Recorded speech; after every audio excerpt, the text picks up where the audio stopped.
Hey everybody, welcome to this week's episode of Midwest Mythos. And guys, guess what? We got a good one for you guys this week. Doing a deep dive, but instead of me being the one that did all the research on it, I brought my good friend Orin from Bizzare Encounters and the Framework UFO on to do one of his world famous deep dives that he is so well known for. How's it going, Orin? Well, first off, I have a lot to live up to with that intro. I'm not sure how world famous or renowned or anything like that any of this is, but thank you so much for inviting me back on the show. It's always a pleasure to get to hang out with you a little bit. First off, congrats on the 1 year anniversary. Can't wait to see where the show goes in year 2 for you. Thank you, man. Yeah, man. Actually, I think last time you were on the show was a year ago this week. Really? I remember I was episode number 2, but I didn't remember like time frame when it was. So I think it was about this time frame. I could go back and look, but yeah, man, thank you for honestly just like being there for me during the whole entire thing. I know me and you have had a lot of conversations over the past year and a half just about the show, hanging out at Small Town Monster Fest. Yeah, I mean, I don't know how much I can help you as far as like the technical side of the show. I mean, as we both know, that's kind of Shane's domain, but I'll be happy to hang out with you and shoot the shit and drink some beers around a campfire. So, hey, man, that's just important though. In my eyes, that's just as important. hey, that's my role in this whole situation. I just show up and drink beer and hang out. So, hey, man, it makes it's relatable. People want to come and hang out with you. hey, somebody's got to do it. Exactly, man. Exactly. So, I know I kind of introduced like where you're from and stuff, and you've been on the show before, but we've gotten a few hundred more listeners since last time. So, why don't you tell everybody where they can find you and what it is that you do? All right. So, as you kind of alluded to, my name is Orin Felix. I'm with you can take that however you want to, the Framework UFO Research Center. That's kind of my handle on Instagram. But anyway, I'm also with the Bizzare Encounters podcast. Our mutual friend Shane is my co-host over there. So again, we've got to hang out a lot of different events and get to know each other pretty well. But Shane kind of is the connective tissue between all of this. So big shout out to him. But so basically I just kind of started the show with him, was looking for kind of just an outlet to share some of my research. And one thing led to another, and I've got to meet a lot of cool people and go a lot of cool places. You're one of the cool people I've got to meet, and excited to dig into some of this stuff tonight. Me too, man. So what is it that you brought to the table this evening? All right. So we had you on Bizzare Encounters fairly recently, and you brought some Michigan folklore to the table. So I figured since I was coming back on your show, I'd bring a piece of North Carolina folklore. For your listeners that don't know, that's where I'm from. Lifelong proud North Carolinian. So we're going to talk a little bit about the Brown Mountain Lights tonight. Ooh, those have been alluded to on the show before, but ain't nobody ever got into them. So I'm glad we got a local. Well, hopefully I give you a little bit of information about it and I do the subject justice. So unless you got anything else, I'll go ahead and jump into it. Get right into it, brother. All right, man. So the Brown Mountain Lights are these like mysterious ghost light / orbs that have been reported near Brown Mountain, North Carolina for like hundreds of years at this point. And the interesting thing is Brown Mountain is actually located in the Pisgah National Forest. It's near Morganton, North Carolina. That's like the closest actual town. But of course, all the strangeness with national forests and national parks and things like that, I think that's kind of interesting right off the bat that we've got a national parks connection here. But anyway, these lights are said to take on many different forms. Sometimes they're said to appear and disappear suddenly. Other times they like slowly float through the air. Sometimes just a single light is observed, and sometimes there's several. They appear either like white or in several different colors, like red, blue, and yellow. And there's like a long history of kind of like ghost stories and other legends that are used to explain these lights. So the most famous one supposedly comes from the 1850s. And it involves this local woman who went missing near Brown Mountain. And the locals kind of suspected that the woman's husband had killed her and hid the body somewhere on the mountain. And as these locals were kind of searching for the body, they started to see these mysterious lights that appeared every night. And so this kind of led them to believe that, these lights appeared to lead them to the woman's body, or this was her spirit or something of that nature. Some of the other legends attributed to the lights are that it's the spirit of a devoted slave searching for his master, or the spirits of Native American women who are searching for their husbands who were lost in a battle between the Catawba and Cherokee tribes. So what I think is kind of interesting about all that is how most of these legends kind of focus on or have connections to missing people, which again, when you tie in the whole national parks, missing 411, all that, I think that's kind of an interesting little tidbit there. Yeah. So do you have anything else, or you want me to just keep on rolling? Just keep on rolling, man. All right, and feel free to jump in whenever you want to. All right, man? All right. Sounds good. All right, so the earliest published mention of the Brown Mountain Lights occurred all the way back in 1912. And around this time, the area around Brown Mountain was starting to receive electricity. And this happened kind of from like the 1890s through the 1910s.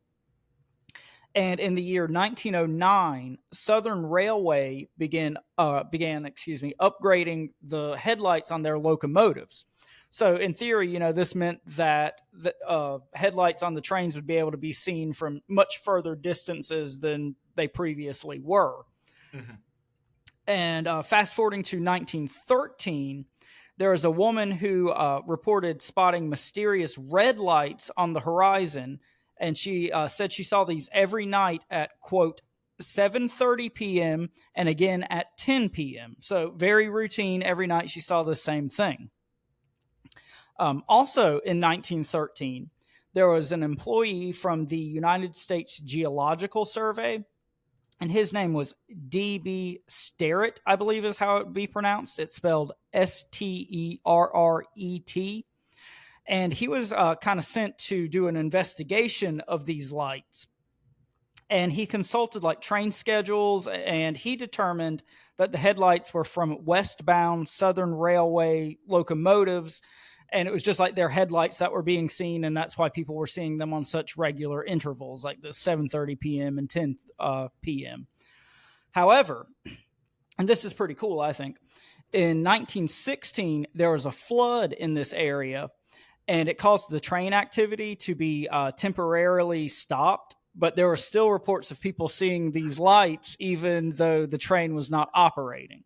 Oh, so that's what I was going to ask. Yeah. I was like, well, obviously they on these trains they have logs, they have schedules and stuff like that. I was going to ask, maybe did they look into like checking the logs? Is there a train coming through at 7:30? Is there one coming through at 10? And then that just answers it. And yeah, so I mean, as we'll kind of get into toward the end with more like theories and conclusions and things like that, I think this is a fun one because there's definitely some like real world quote unquote things that could explain a lot of this, but some of it just goes beyond any rational explanation. And like you said, a lot of this could be chalked up to, oh, well, it's just train schedules. But then when the train's not there and people are still seeing it, it kind of makes you wonder. Oh yeah, man. All right, so moving on. Many locals considered this investigation that was done by this D.B. Sterrett to be inadequate, that he just kind of, half-assed the whole thing and was just trying to get it done because he thought this was just a ridiculous thing to be investigating.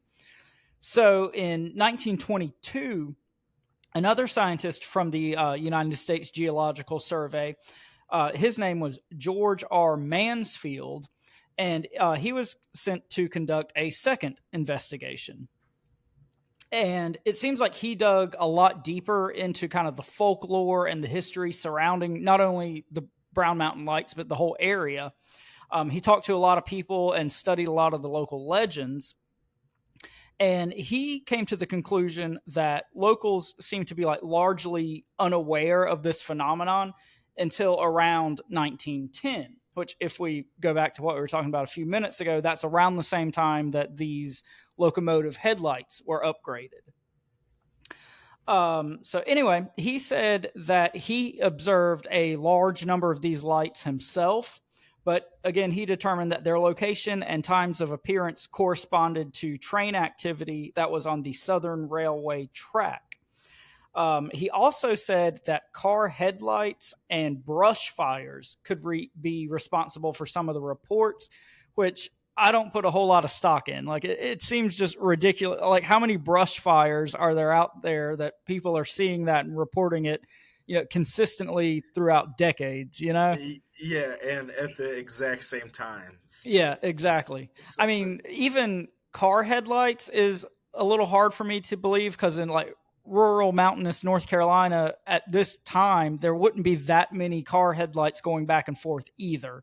So, I mean, to me, this is kind of one of those things, when you talk about Mothman or the Flatwoods Monster or anything like that, where people are, oh, well, it was a meteor and then it was an owl and then it was this other weird thing. And you just have to kind of stack these coincidences on top of coincidences to explain, quote unquote, this thing when, I always say sometimes it's just easier to believe that there's something kind of weird going on. Yeah, and this is definitely one of those cases, man. And I get why people think like that, and I get people's process because a lot of this stuff is kind of hard to accept, or for like the normal person. Absolutely, yeah. But like you said, at some point after you stack so many on, it is so much easier just to say, all right, man, there's something weird going on. I can't explain it. It is what it is. Yeah, but I think it takes a lot of people a long time, if they ever get to that point, to just even entertain the fact that weird things could be at play. But like I've said on our show a lot, you've probably heard me say countless times, I think once in your brain you're willing to consider at least that there's these just strange things out there in this world that we can't explain, a lot of things make more sense and kind of fall into place more. It's just getting to the point of being able to kind of flip that mental switch and be like, okay, I don't have to rationally, quote unquote, explain everything. It's okay to not know the answers to everything. Exactly, man. Exactly. So kind of jumping back in before I go on a tangent too far, a lot of these explanations, like the brush fire and the car headlights and the trains and whatnot, this kind of seemed to like largely end a lot of public concern about the Brown Mountain Lights. And there's even been speculation that in the years after this, like the locals kind of propagated all these legends and folklore about the lights to just kind of keep the legend alive. And you know how people are when they get attached to their local folklore, even if it is proven quote unquote wrong, you don't want to believe that, so you're going to keep telling ghost stories and these stories about this weird thing that happened on the mountain just to keep the legend alive. So yeah, what's that one out of Wisconsin? The Hodag. Oh yeah. Like everybody and their brother knows that thing isn't real. Like it, but it's fun, man. They got the festival. People make all kinds of stuff on it, man, and it's fun, man. Well, and I think that's okay at some point, I mean, as long as everybody's kind of on the up and up and they know what's going on, I think it's fine to celebrate folklore that may or may not be true. So yeah. And what we say a lot of time on the show too is in all this kind of folklore, even if the full thing isn't true, there always could be a nugget of truth in there somewhere. So yeah, they probably were seeing something, but is it what it is? Who knows? So kind of jumping back in, some of the natural phenomena that have been used to explain the Brown Mountain Lights. So in 1919, the lights were brought to the attention of the Smithsonian. And when have they ever been involved in anything shady or underhanded or anything just not on the up and up? So we know that, nothing to see here as soon as the Smithsonian gets involved. They are a perfect institution. They do no wrong. So anyway, once they got involved, they quickly handed off the investigation to the United States Weather Bureau. And they kind of half-assed the whole investigation as well. Basically, nobody took any of this stuff seriously.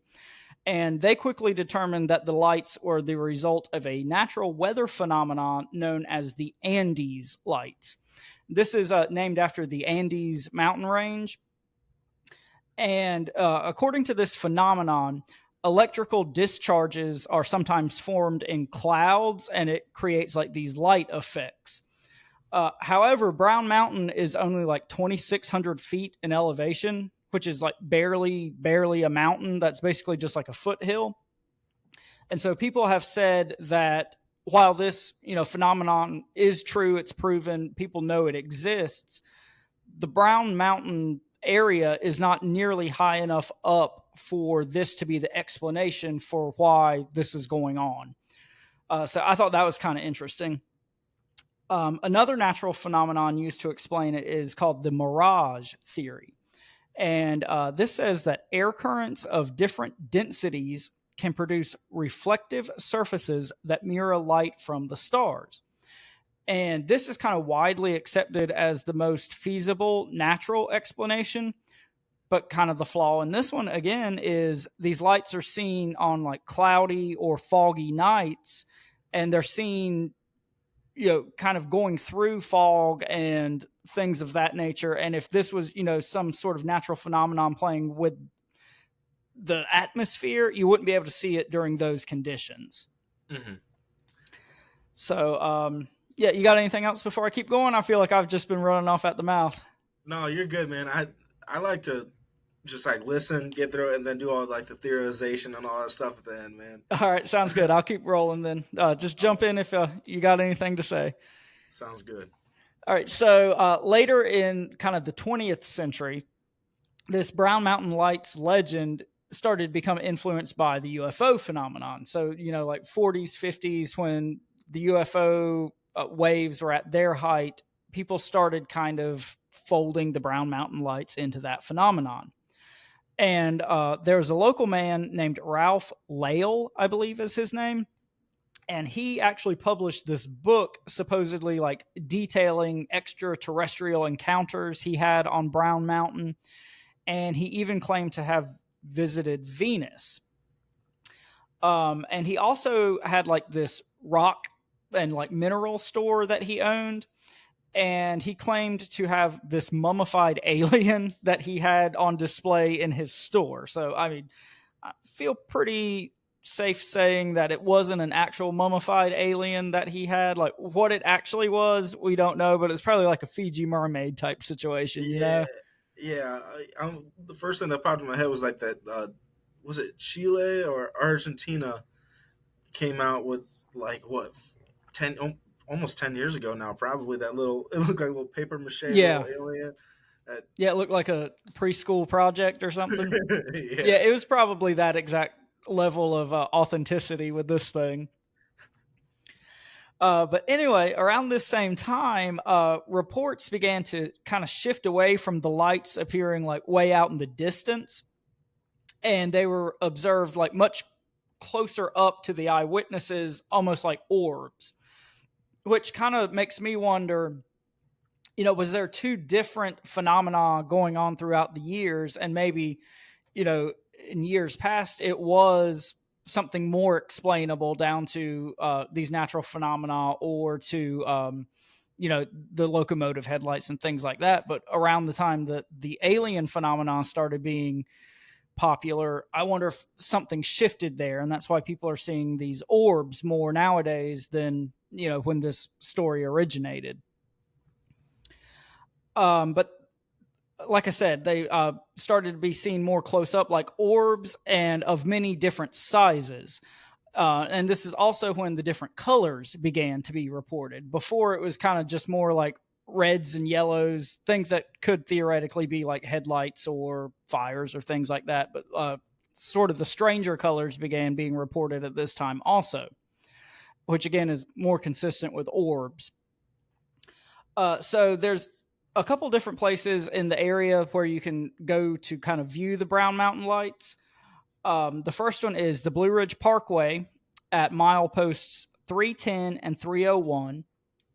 There's another spot at Brown Mountain Overlook, and that's on NC Highway 181, or the big one is a place called Wiseman's View Overlook. And remember that name, Wiseman. We're going to talk about it again here in a second. So jumping into kind of some of the more pop culture-y type things surrounding this phenomenon. In 1906, Jules Verne, the author everybody knows about all his books, he had a novel called Master of the World. And I had never heard of this one before doing the research for this episode. But the plot kind of centers around a scientist who is constructing an airship in a secret underground layer in Table Rock, North Carolina, which is near Morganton, where, all this stuff goes on. And I think that's kind of interesting because of like the whole airship phenomenon that was going on around this same time. So I don't know if that's the phenomenon wearing masks or life imitating art. I don't know what's going on there, but I think it's kind of a fun detail. So fast forwarding to 1961, there's a man named Scott Wiseman, and he was a singer/songwriter from Spruce Pine, North Carolina. And he wrote a song called The Legend of the Brown Mountain Lights. And this song did a lot to kind of popularize the phenomenon and kind of modernize it for a new generation. But what's interesting is this guy Wiseman's great uncle was a man named Joseph Lafayette Wiseman. And he actually made one of the oldest reports of these like strange ghost lights in Brown Mountain. So kind of a weird synchronicity connection there. This guy reported seeing them. You can see them from the overlook named after him. And then his relative makes this song that kind of repopularizes the phenomena. So, I mean, you've talked to enough people and we've, done enough research on things to know these strange connections and synchronicities pop up whenever you're talking about weird stuff like this. Oh yeah, everywhere, and we can definitely get into that towards the tail end because of the bloodlines and stuff like that. Yeah, that could be quite a bit of a tangent, so we can wrap back to that one. All right, well, I'll go ahead and close out, and then we can do some theorizing. How about that? Sounds like a plan, brother. All right, so the Brown Mountain Lights have been featured on a lot of different kind of paranormal type TV shows. They've been on Ancient Aliens and like Mystery Hunters and things like that. There's also a 2014 film called Alien Abduction where they talk about the Brown Mountain Lights. I haven't actually seen the movie. It looks like it's like super low budget, like kind of Sci-Fi Channel level quality. So I skipped that one. But anyway, supposedly that's something that's in this movie. And then there's also an episode of The X-Files from 1999. And the episode kind of centers around a case of missing hikers near Brown Mountain. And it actually mentions the Brown Mountain Lights specifically. And of course, Mulder believes that they're due to UFOs, and Scully doesn't believe him. It's just the typical X-Files setup. But anyway, I thought that was kind of cool that an X-Files episode talks about this. Something that I think is super interesting, and I know as a fan, listener, whatever, friend of our show, you've probably heard us talk about the documentary Hellier. Yes. Have you actually watched it? Dude, it's on my list of things to watch. That's one of them ones that I'm gonna have to watch by myself because Erica ain't got no interest in watching it. It can be a little freaky. I mean, I wouldn't recommend watching it for the first time, like alone with all the lights off. But I know some people, their mileage varies on it. I think it's at least a fun, cool show to watch. But anyway, they talk quite a bit about Brown Mountain on this documentary. And it kind of touches on a lot of other strange activity in this area, like underground caves and bases and UFO abductions and even like occult activity going on in this area. So, they don't necessarily talk about the Brown Mountain Lights specifically in that documentary, but they talk about the area a lot. And like I said, connections to strange things. So, now we can kind of get into some of the thoughts, theories.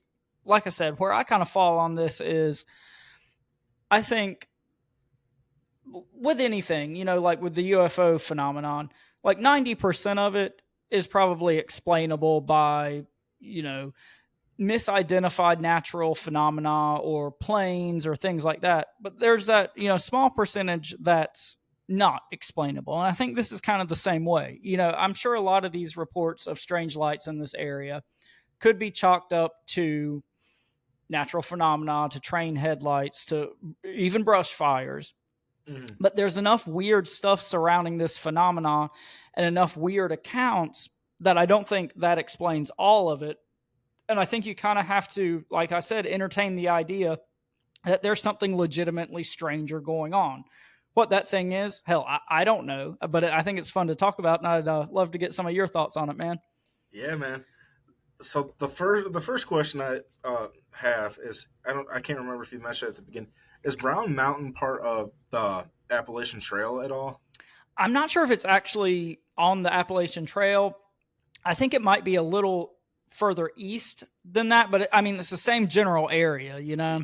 Yeah, and like we talked about when I came on Bizzare Encounters last time, like these boundaries that us men make Mm-hmm. don't the weirdness does not contain to it, and it's in the same vicinity, and just based off everybody that I've talked to on this show, my own personal experiences in Appalachia and stuff like that, Mm-hmm. I guess starting out, it's weird down Oh, there. Like yeah. even if like you don't believe in any of this kind of stuff, you go in there and it's just so it's just weird. It's an ominous feel. It's old. It's ancient, and it's just anything. It feels like anything that's not real that there's a possibility that, that could be real is in this place. Yeah, I mean, and I don't know how deep you want to get into all this, but there's these kind of theories that I've heard a lot of people talk about where in the Bible they talk about how the spirits of the Nephilim were like hidden in the mountains. And I've heard people say, well, maybe different Nephilim spirits were hidden throughout different mountain ranges on the earth, and that's why there's all this weirdness in the Appalachians because of these old god Nephilim spirit, whatever you want to call them, are hidden in these mountains. And I mean, that sounds kind of out there when you say it initially, but I mean, like you said, it's a weird damn place. Yeah, man, and I would agree. Actually, I was when I was down there last month, I kept on bringing that up. I was like, bro, there is like there's something ancient, like older than these mountains that's Mm-hmm. here. There it like you could just feel it, and there's weird. Uh, I've said the least out of the most of everybody that's been part of this, so until the documentary comes out, I got to be careful of what I say. But we did see some weird lights. Mm-hmm.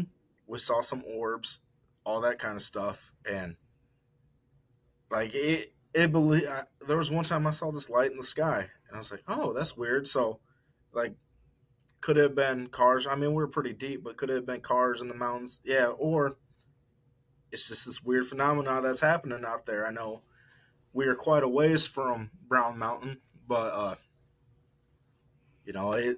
I think there could be something out there.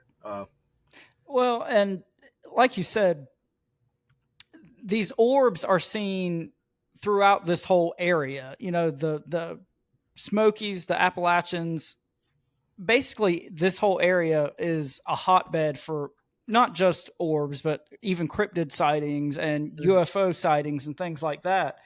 And that kind of gets back to the idea of like, what are actually these orbs? People talk about a lot how these orbs are seen either at the same time or closely after either Bigfoot or UFO type encounters.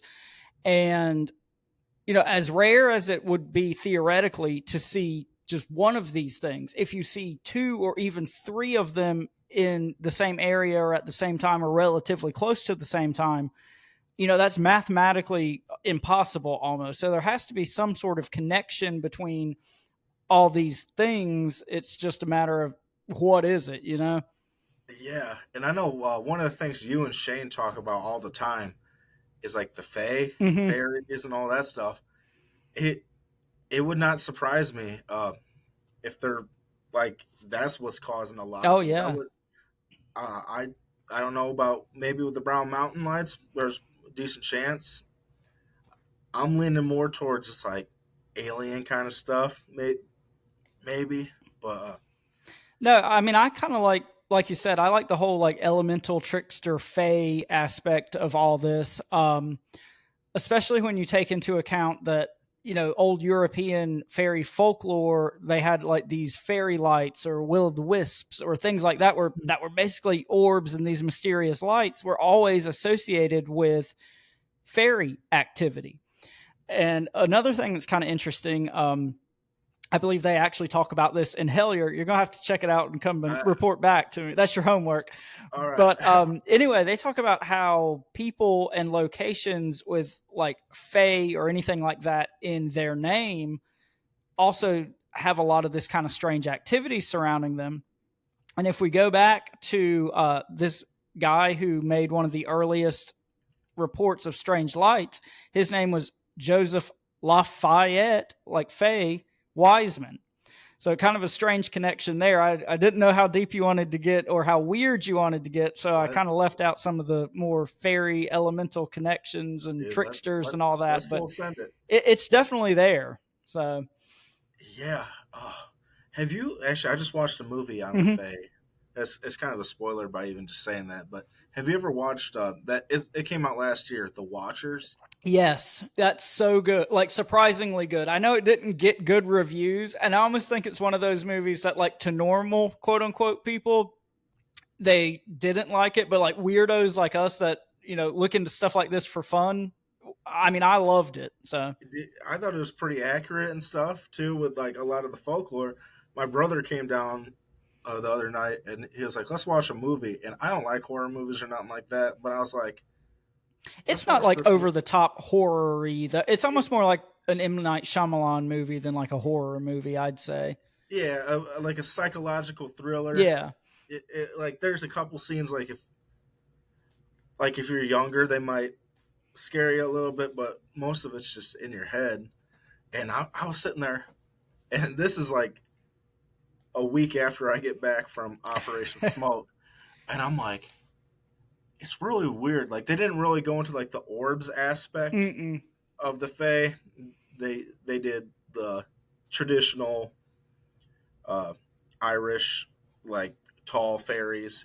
But they did like present them in a very like kind of ugly, grotesque way. They weren't like Tinkerbell fairies. Yeah, very abomination, Yeah. like straight out of hell kind of thing. And Which again makes you wonder, is there some connection between these fairies and kind of more like Nephilim type spirits? and that's what I was thinking the whole time. I was like, Now, and I'm sorry to cut you off, but it "You're just popped good." into my head. It's been a while since I've seen the movie, since you just recently watched it. Isn't like one of the plot points like they had these things like sealed in a chamber or underground or something like that, and then they, get let out? Isn't that like part of it? Yeah. So it actually, looking at it like from a biblical perspective, all right, they came down. Well, I don't know if they came down, but it talks about they bred with humans and stuff like that. They Mm-hmm. had offspring and all that, and then where they kind of flip it is instead of like the the Fae, which in this case would be the Nephilim, corrupting man, it was vice versa. Man corrupted them and then betrayed them and stuck them underground and put a seal down. I mean, a lot of this stuff, God is sealed. It's sealed under the rivers. Mm-hmm. It's sealed Yeah, in the yeah, mountains under the river Euphrates. for its anointed time to come. And not saying that everything's down there because it's not, but a lot of the big stuff, a majority of the stuff is sealed. So maybe, who knows? Maybe Brown Mountain is one of these spots where the seal's getting a little weaker, and all the stuff's kind of like showing out.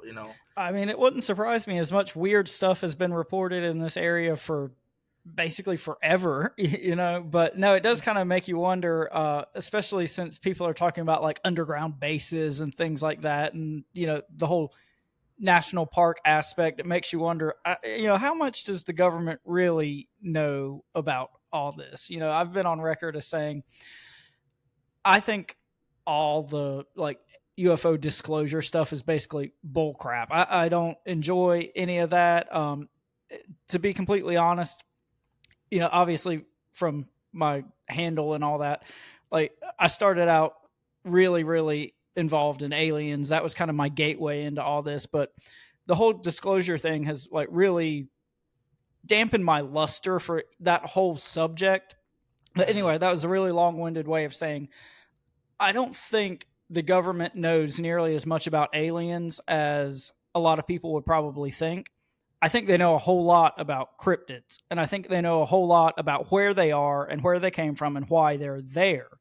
And that Mhm. gets back to the whole, missing 411 national parks. Are these national parks and even military bases to a lesser extent, are they built in these areas because of their natural beauty, or are they built in these areas because there's something there that they need to either control or keep people away from? Right. And I'm gonna hit it with the rewind button for all the way back. Correct me if I'm wrong, but when you were first getting into it, you said that the man supposedly killed his wife and took her out there to be buried and Mm-hmm. stuff like that. Yeah. What if unintentionally the dude like performed some kind of ritual Yeah. and awakened something or summoned something? Because I think these cryptids a lot of the time, like they're they're summoned regardless or not. And I was actually just talking to this guy named Kyle. I'm actually going to send him your guys' way. I think you guys will have a lot of fun with him Okay, on cool. your guys' show. Um, he was up in New York Mm-hmm. towards the higher end of Appalachia, and he had this whole encounter at his cabin, his buddy's cabin. They were going to get some, and something chased them out. Like they couldn't see what it was, but something. He said it was like some dark force just kind of chased him out. Hmm. And then his buddy went there back, and there was these lights up in the mountain and this chanting in this different tongue and stuff like Huh. that. So I'm like, man, maybe like they were doing a ritual, and that's like Yeah. they regularly do them, and that's what summoned whatever this like cryptid. Because he thinks it was like kind of more physical too, Mm-hmm. but he just couldn't see what it was because it was pitch dark.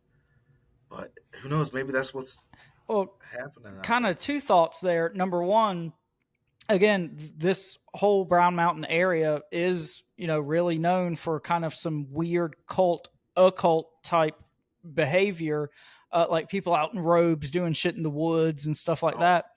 But also, we talk about it a lot with kind of dogman type encounters, but it seems to be that disturbing the earth is a big thing that brings about specifically dogman encounters with like burial grounds and things like that. But I think even with any kind of high strangeness activity, there's a lot of times a connection with disturbing the earth. um, you know we've talked about on the show a lot of times whenever somebody talks about like man-made bodies of water or things like that, there's always some sort of weird thing that accompanies that. yes. So kind of like you said, if this guy killed his wife and tried to bury her up in the mountain, he theoretically would have been disturbing the earth to do that. So, who knows what that could have unlocked at that point. Yeah. Now I'm curious how far away Brown Mountain is from like another big North Carolina, Lake Norman. So Lake Norman is in the Charlotte area. I can look it up real quick and I'll tell you how far it is. But it's probably a good couple hours. All right. Well, because I was just thinking, because I've been talking to, it's come up so much. I had a spooky CLT on. Yeah, he's Uh, a cool guy. We had him on our show too. I had such a blast with him. And then I was talking to Jessica Jones, the cryptid Mm-hmm. huntress, about, and she was just telling me about more stuff that CLT left out. That's just happening there, and it's from disturbing the earth. I'm like, man, this is So kind of fun. before you go any further, the Brown Mountain Ridge, which is like the kind of formation where Brown Mountain is, to Lake Norman is only 62 miles, 1 hour, All 20 right, minutes. So it's like so right there. not very far at all. No. But And anyway, I'm sorry. Go ahead. you're all good, man. And then you got like the stuff like the Wampus cat and all Mm-hmm. that out there as well. And it's just it makes sense if they're disturbing the earth. I mean, I think we just look past the biggest thing that you talked about. Yeah. The railroads. They're running railroads through there. That's really disturbing the earth. Yeah, for sure. So, I mean, it could be. It, Well, and even taking it a step further, for years and years and years, people have talked with like the whole ghost phenomenon. And as you probably know, I'm a bit of a skeptic when it comes to a lot of that stuff. I don't think things are haunted in the sense that a lot of people traditionally think of like ghosts and hauntings and things like that. But right. anyway, I mean, all this like kind of haunted house type stuff historically happens when like people are building a new house or renovating their house, or there's some sort of change in the environment. Weird things start happening. Right. Well, the biggest one that most people might know is like the whole Amityville horror Yeah, house. yeah, Stuff like exactly. that.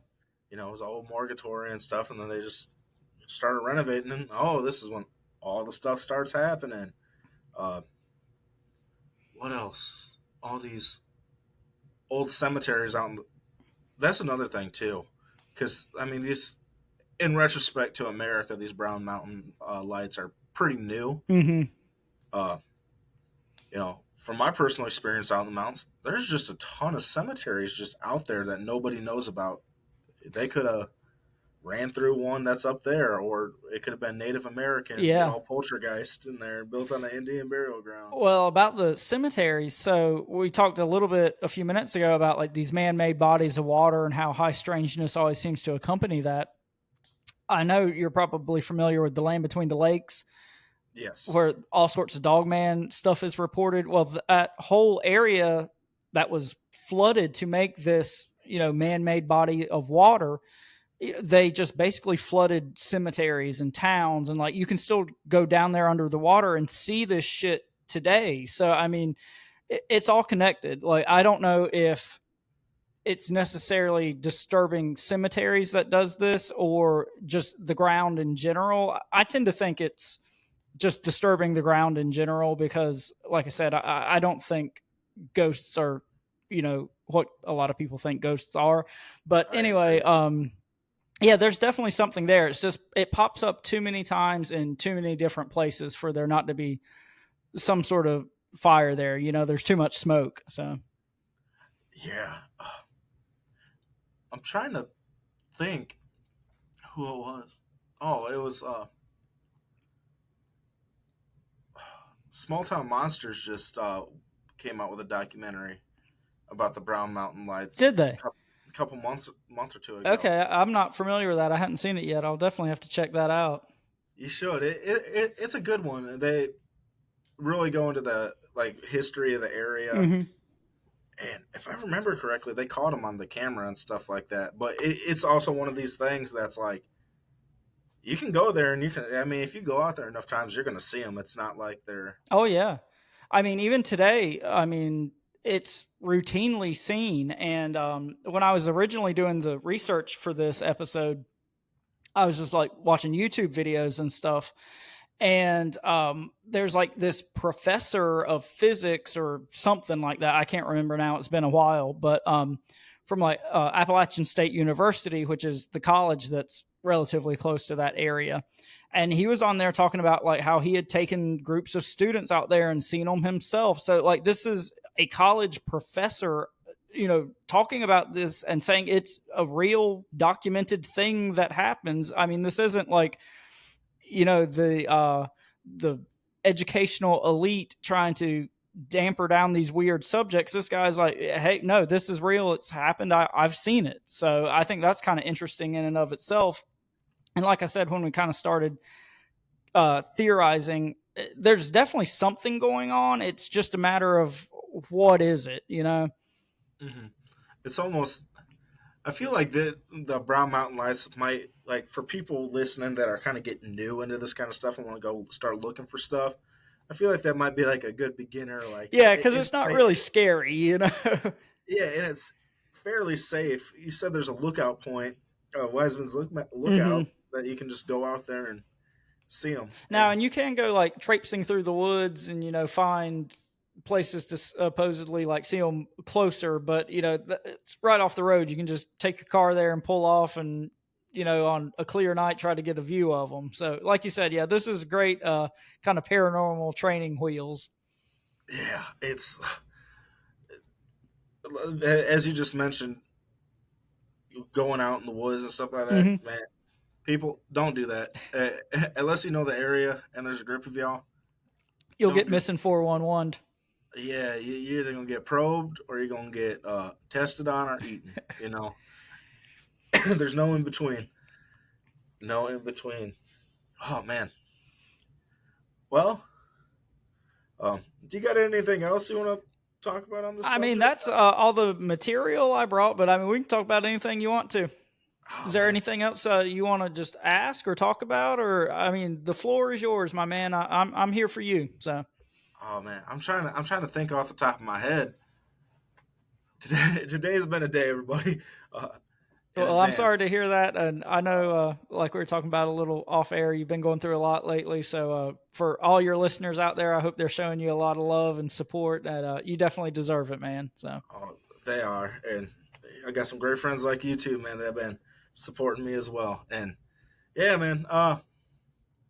You know what? Yeah, I got something. all right, shoot. I'm gonna go back to the OG question I asked Okay. back in the day. I When you first came out, I asked you what's your favorite cryptid and stuff like that. Mm-hmm. But what are your your top three cryptid and or like weird phenomena out of North Carolina? Okay, so that's a great question. My favorite one by far, and maybe at some point I'll have to come back on and talk about this one. It's called the Devil's Tramping Ground. And it's this kind of weird patch of ground in the middle of the woods that nothing grows. It's like pretty much perfectly circular. For like hundreds of years, no grass has grown there. And there's a lot of kind of folklore and legends around why that might be the case. That's definitely my favorite piece of North Carolina folklore. The Brown Mountain Lights, I think, are fun. I don't know if you listened to our relatively recent episode on kind of the Lost Colony and Virginia Dare and all that. That's a fun Mm-hmm. story. That one's kind of a little more historical, so I don't know if I'd include that. Um, but yeah, I've just kind of rattled off some, but the Devil's Tramping Ground, definitely my favorite one. That's a subject I really want to kind of dig into deeper. It's located pretty close to where I live. It's like not even an hour and a half away. In October, there's definitely, or excuse me, in October, there's actually going to be a like paranormal festival convention out there. So I'm going to try to go to that this year, but I'll keep you guys posted on that. But yeah, that's definitely my favorite one. There's some other good ones we've talked about. Kind of the Beast of Bladenboro, which is more cryptid related, and then there's some ghost stories and things like that, and sea monsters. The Loch Norman monster, Normie. I don't know if you talked about that when you had Spooky CLT on. Yeah, we talked about it. We touched on it a little bit. That one's I I can actually believe that one pretty like I think there's a good amount of explainable phenomena to it. I don't know if it's like this giant sea monster or it's just some really really big messed up fish, man. I think that's possible. Did y'all talk any about how there's like the I can't remember exactly what it was. It's some like nuclear facility or something like that that's located like on this man-made body of water. Here we go again. So, Hmm. Yeah, end up getting like some Simpsons three-eyed fish, oh man. yeah, yeah. Yeah, No, we that's we a fun one. And one more that I'll throw in that just popped into my head while we were talking. There's a story kind of from this same Appalachian, area of Western North Carolina. It's called the Boojum, and it's kind of this like wild man type story about how there's this wild man, kind of Sasquatch type creature that would hide and watch young ladies bathe and then like abduct these women. And he met one that he kind of fell in love with, and she fell in love with him. So I mean, it's a romantic tale. So that's oh another good one to check out too. man, that's awesome. Well, brother, no, I really really appreciate you coming on, Absolutely, uh, man. and definitely going to have you back on for sure. Why don't you tell everybody where they can find you at one more time? Well, again, Riley, thank you for inviting me on. It's always a pleasure to hang out with you and talk with you. Hopefully, we get to see each other in person before too long. Yeah, hopefully. But anyway, again, my name is Orin Felix. You can find me on Instagram at the Framework UFO. That's probably the easiest way to get up with me. I've got like a Framework email and all that, but I don't check it that often. If you want to get up with me for any reason, hit me up on Instagram. I'm pretty easy to find. You can also find me through the Bizzare Encounters podcast page. You can find me tagged in a bunch of stuff on there. So yeah, that's a little bit about me. Again, thank you for letting me come on tonight. It's always a pleasure, and I look forward to seeing you again. Thanks for coming on, brother. It's always a blast. And like you said, hopefully we get to see each other here pretty soon. I think there's a good possibility. But well, hey, right, now you've teased me with it. You don't get to back out now. I know, man. I'll make it happen. Hopefully, I get the new job soon, and I'm able to make it work. You'll just have to tell the wife and kid I said it was okay if you come. So, all right, that sounds like a plan. The wife likes you, so. Well, hey, she just hasn't got to know me well enough to not like me yet. That's the issue. I don't know, man. She watched you march around in the Jon Snow cape for a full day. So that cape was very warm. It looked like it. I probably would have died of a heat stroke. Yeah, it was not fit for whatever middle of July or whenever that was. It was not. But brother, I'll have all your stuff down in the description below. Everybody go check them out. Go give them a follow on the Instagram. Go check out Bizzare Encounters, one of my favorite shows. I've been a guest on it a few times too. You have. Always a good time. But with that being said, guys, thank you for tuning in this week. I hope you all enjoyed it. Like, share, comment. Y'all know. Y'all know the drill. And if you or anybody you know would like to be a guest on the show, whether you had an experience or you just got something cool you'd like to talk about or a topic you'd like to talk about like Orin did this evening, hit me up at Midwest Mythos Podcast at Outlook.com, or you can go to the Linktree down below. And there, I got a little report and encounter form that goes straight to my email. Get a hold of me there, or at the Instagram, Midwest Mythos. I'd love to talk to you guys. Till then, God bless you guys, and I'll see y'all next week. Bye.